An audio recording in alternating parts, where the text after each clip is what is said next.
Alright guys, today got a new install, and this is something that I've been looking for a little bit of time. I've done some high performance events with and without my Perrin Oil Cooler.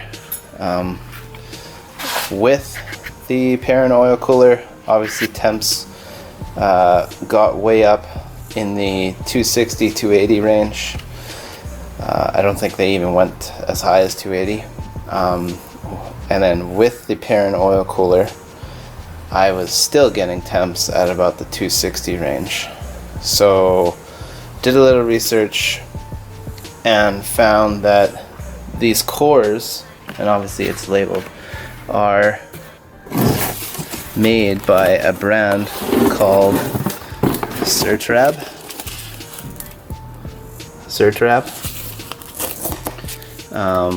I'll link a little bit of this, the graph that I saw in the description, but basically if I go into the Setrab's basically inventory or website, they actually rate this as a Series 6, and I think it's like a 10 line oil cooler.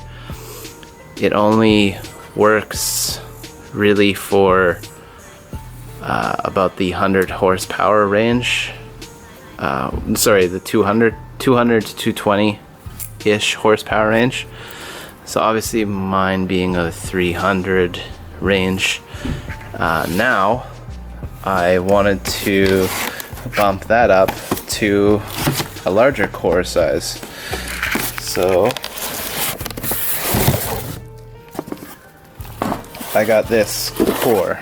It is the same Series 6 core. It's from Setrab. It has the exact same fittings. They are obviously requiring AN fittings. And I literally just got this in the mail the other day. This is the part number. And I believe it's a 25 row, Series 6 25 row oil cooler. I did a little bit of measuring, pre-measuring, and I fully expect it to fit right in the same position. Obviously I'm going to have to do a little bit of jigging with the bracket that Perrin provided to mount it in this location. I'll probably put on some aluminum brackets to extend out in either direction, but it's going to sit in that exact location. So let's get into how I'm going to do the install.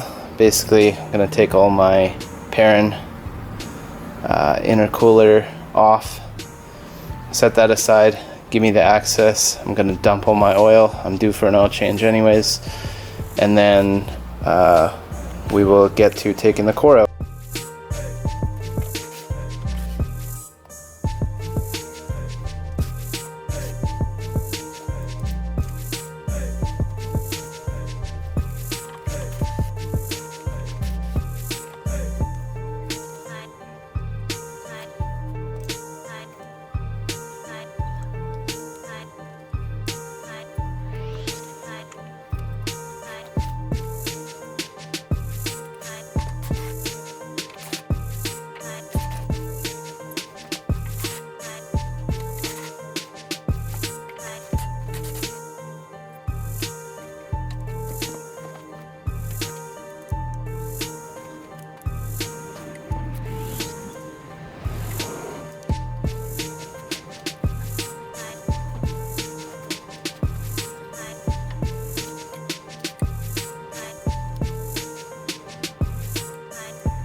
So this is how it's going to be installed, and it fits literally dead on, perfect. So I will get to work transferring over these brackets. I'll make sure that they fit in properly, because obviously there's going to be a little bit of a variance there. What I'll do is I'll try and line up this hole and take measurements to see how out I need to be with the brackets, and then likewise with the bottom.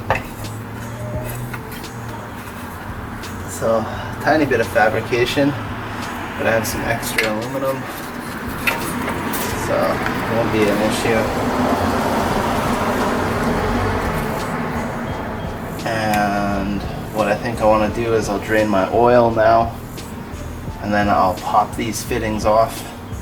There'll be a little bit of oil in there obviously, so I'll drain a little bit of that out, and then I'll get that connected in right away to this core, and then I will button up the new brackets. That should be a good swap.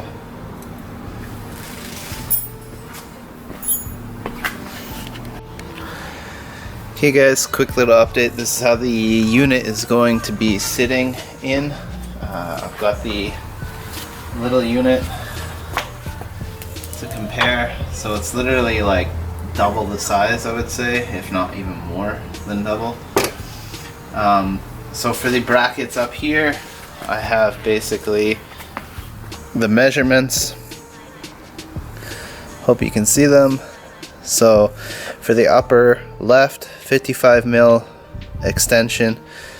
For the upper right, 35 mil extension. For the lower left, a 45 mil extension. And for the lower right, a 43 millimeter extension. So I'm just going to be basically fabbing those up with the flat aluminum.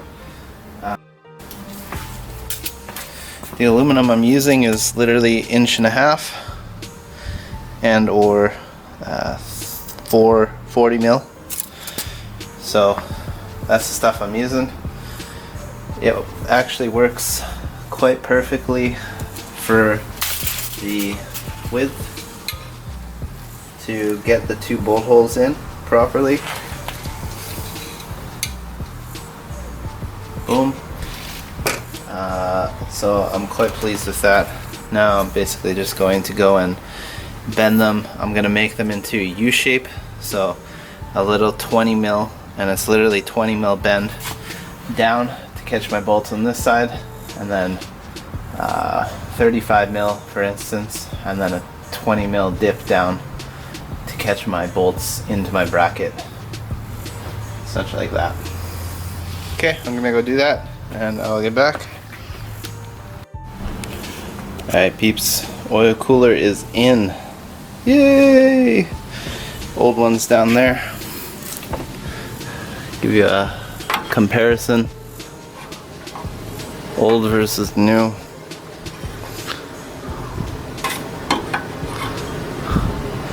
Yeah, it's literally double the size. So, couple things to note. I did have to sort of bend this little toggle on the hood latch that's sort of stuck out so I can get my hose on, but like literally other than that, it is a perfect match.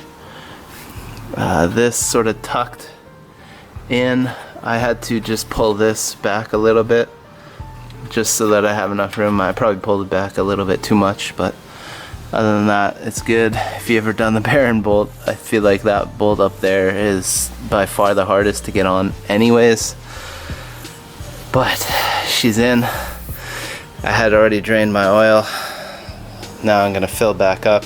Obviously I have, it says 1 quart extra for that little thing, so I'm assuming this is about 1.5 quarts, maybe 2 extra quarts of oil. Regardless, fill the engine, check, and then do a pump start with the with the key, and then go from there. Double check, make sure there's no leaks, and then we're good to go. I'll wrap up these lines.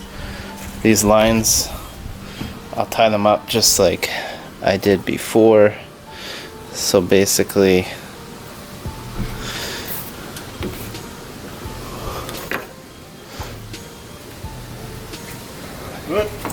thanks.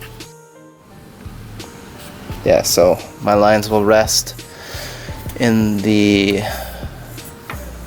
center again, just like that, and they'll come over this way, and that's how I done it. So I'll put my Perrin Oil Cooler back on, fill her up with oil, give her the push start, and then let the oil pressure build up, and then check, fill my extra quarts, and then do my start. Super happy with my oil cooler. Oil temp only got up to 228 degrees. And it cooled at a max of 167. That's probably my starting oil temp. But the last time I came here with my Perrin Oil Cooler, my Perrin Oil Cooler had my oil temp up to 268. And that was in the rain. So this larger core is mint, like absolute perfection.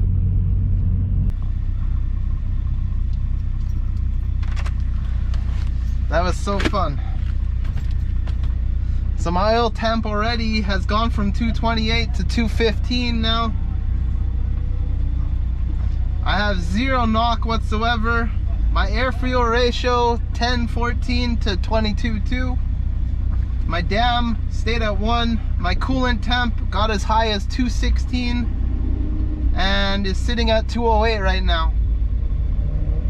And I felt like I was pushing hard. Ambient right now is 20 degrees. Woohoo! What a run! Oil temps 237 max. As cool as 166 probably at start. Coolant temp 225. That's the highest yet. It is getting hotter. It's 25 degrees out. 26.